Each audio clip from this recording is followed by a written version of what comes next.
রাজধানীর উত্তর পল্লবীতে সামান্য কথা কাটাকাটির জেরে সালাউদ্দিন নামের এক নিরাপত্তা কর্মীকে পিটিয়ে হত্যার অভিযোগ উঠেছে। রিকশা প্রবেশে বাধা দেওয়াকে কেন্দ্র করে এই মর্মান্তিক ঘটনা ঘটে। ঘটনার 3 দিন পর অভিযান চালিয়ে অভিযুক্ত রিকশা চালক সাগর শেখ ওরফে বাবুকে গ্রেপ্তার করেছে পিবিআই।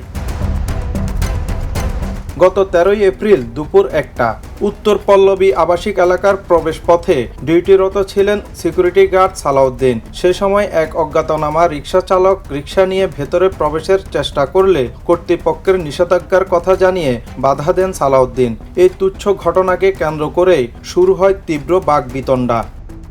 চলার পথে ছোট ছোট ঘটনাগুলা আমরা এত বেশি অ্যারোগ্যান্ট আচরণ করি, যার জন্য একটা মানুষের জীবন এবং একটা পরিবারের পারিবারিক জীবনে করাল গাছ বা কালো ছায়া নেমে আসে।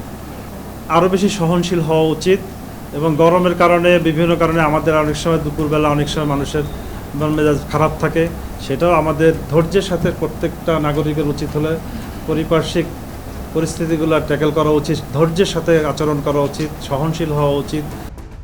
তর্কের এক পর্যায়ে মেজাজ হারিয়ে রিকশা চালক সালাউদ্দিনের মাথা ও শরীরের বিভিন্ন স্থানে বেপরোয়াভাবে কিলো ঘুষি মারতে থাকে। উপর্যুপরি আঘাতে সালাউদ্দিন অজ্ঞান হয়ে মাটিতে লুটিয়ে পড়লে রিকশা চালক পালিয়ে যায়। স্থানীয়রা তাকে দ্রুত উদ্ধার করে হাসপাতালে নিয়ে গেলে পরদিন বিকেল 3টায় কর্তব্যরত চিকিৎসক তাকে মৃত ঘোষণা করেন। হত্যাকাণ্ডের ঘটনায় থানায় মামলা হলে জনগুরুত্ব বিবেচনায় স্বউদ্যোগে মাঠে নামে পিবিআই ঢাকা মেট্রো উত্তর। আশেপাশের সিসিটিভি ফুটেজ নিখুঁতভাবে পর্যালোচনা করে নিজস্ব গোয়েন্দা তথ্যের ভিত্তিতে তথ্য প্রযুক্তির সহায়তায় শনাক্ত করা হয় ঘাতক রিকশা চালককে।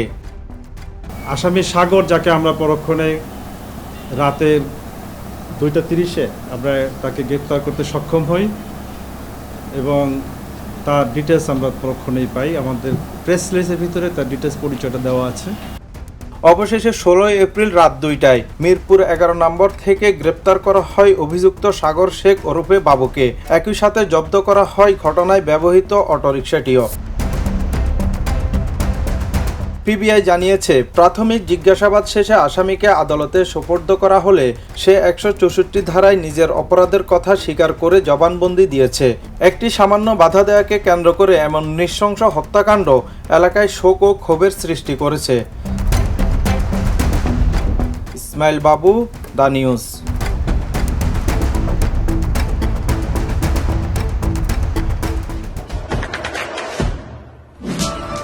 দেশে দেশে সবার সাথে দ্য নিউজ।